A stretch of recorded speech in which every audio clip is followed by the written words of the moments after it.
सम्पूर्णमा नमस्कार। म नरबहादुर ओली, एनबिओ गुरु, शिक्षक, प्रशिक्षक, लेखक। म तपाईहरुलाई आज कक्षा 12 सामाजिक अध्ययन तथा जीवनोपयोगी शिक्षा विषयको एकाइ 10 अर्थतन्त्र विकास भन्ने एकाइ शीर्षक रहेको छ। त्यस अन्तर्गत दोस्रो पाठ वैदेशिक व्यापार सन्तुलन र घाटा भन्ने पाठको शीर्षकको एउटा सानो भिडियो ल्याएर आएको छु। यो भिडियोलाई तपाईहरुले लाइक, कमेन्ट, शेयर, सब्स्क्राइब गर्न नभुल्नुहोला र यस आवश्यक सल्लाह सुझाव दिनुहुनेछ भन्ने पूर्ण आशा पनि व्यक्त गरेको छु। सर्वप्रथम म विद्यार्थी भाइ बहिनीहरुलाई यो व्यापार सन्तुलन र व्यापार घाटा यो दुईटा टपिकको बारेमा आज तपाईहरुलाई यसको बारेमा म जानकारी दिन गइरहेको छु। व्यापार सन्तुलन भन्ने बित्तिकै कुनै निश्चित समयावधि भित्र एउटा देशको वस्तुहरुको कुल आयात मूल्य र वस्तुहरुको कुल निर्यात मूल्य बीचको अन्तरलाई नै व्यापार सन्तुलन भनिन्छ।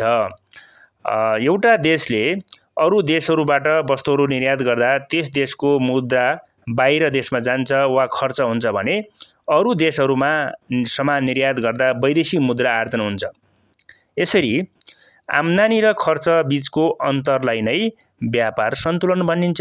विद्यार्थी भाइ बहिनीहरु, आम्दानी तथा खर्च बीचको अन्तरलाई नै व्यापार सन्तुलन भनिन्छ। अब जस्तै एउटा देशले एक वर्षभित्र रु 50 अर्ब बराबरको मूल्य आयात गरेछ भने 50 अर्ब बराबरको वस्तु आयात गरेछ भने त्यो उक्त देशको खर्च भयो। त्यस्तै यही वर्ष त्यस देशले 60 अर्ब बराबरको वस्तु निर्यात गरेछ भने उक्त देशको आम्दानी 60 अर्ब भयो।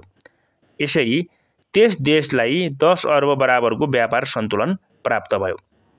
यो माथि अहिले मैले भर्खर भनेको माथि दिएको आयात निर्यातको अवस्थामा आयात मूल्य अर्थात खर्च भन्दा निर्यात मूल्य आम्दानी 10 अर्बले अनुकूल भएको देखिन्छ, अनुकूल भएको भनिन्छ।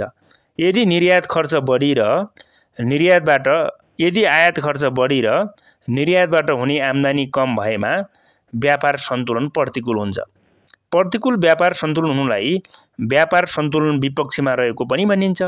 यस्तै अनुकूल व्यापार सन्तुलनलाई व्यापार सन्तुलन पक्षमा रहेको मानिन्छ।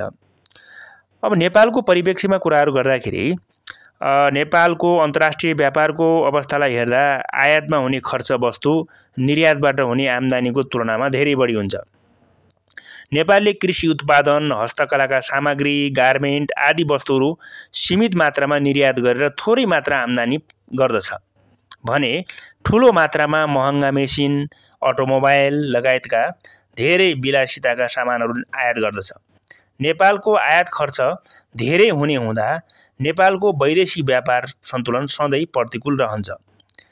अब यो आयात भन्दा निर्यात भन्दा आयात बढी हो, त्यसकारणले गर्दा नेपालको व्यापार सन्तुलन सधैँ चाहिँ प्रतिकूल रहेको देखिन्छ। अब व्यापार सन्तुलनलाई अन्तर्राष्ट्रिय भुक्तानीको रूपमा पनि बुझ्न सकिन्छ। व्यापार सन्तुलन केवल दृश्य व्यापारको सन्दर्भमा मात्र प्रयोग गरिन्छ। दृश्य व्यापार भन्नाले भन्सारमा आयात निर्यातको लेखा वा रेकर्ड राखेर गरिएको व्यापार भन्ने हुन्छ। यस्ता दृश्य वस्तुहरूको भुक्तानीको हिसाब किताब व्यापार सन्तुलनमा समावेश हुन्छ। विद्यार्थी भाइ बहिनीहरु, मैले तपाईहरुलाई यो व्यापार सन्तुलनको बारेमा जानकारी गराएँ। अब यसमा अर्को छ व्यापार घाटा। यो व्यापार घाटा हामी केलाई भन्ने त भन्दाखेरि व्यापार घाटा भन्ने बित्तिकै वैदेशिक व्यापारका क्रममा निर्यातबाट हुने आम्दानी भन्दा आयातबाट हुने खर्च बढी भएमा त्यसलाई व्यापार घाटा भनिन्छ।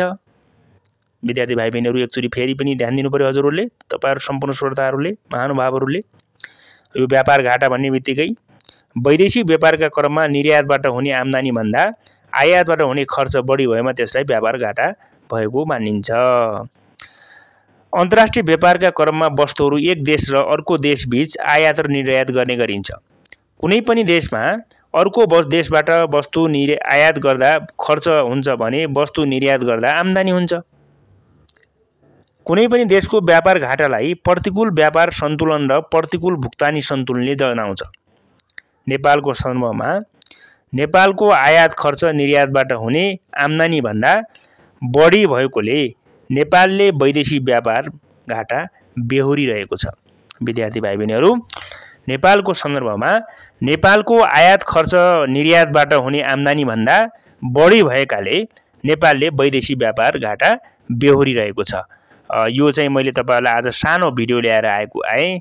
यो वैदेशिक व्यापार सन्तुलन र व्यापार घाटा, यो दुईटा टपिकको बारेमा जानकारी गराएँ। तपाईहरुले चाहिँ यो तपाईहरुलाई भिडियो कस्तो लागेको छ, यो भिडियोको बारेमा तपाईहरुले आवश्यक सल्लाह सुझाव दिनुहुनेछ भन्ने पूर्ण आशा व्यक्त गरेको छु। हवस् त, नमस्कार।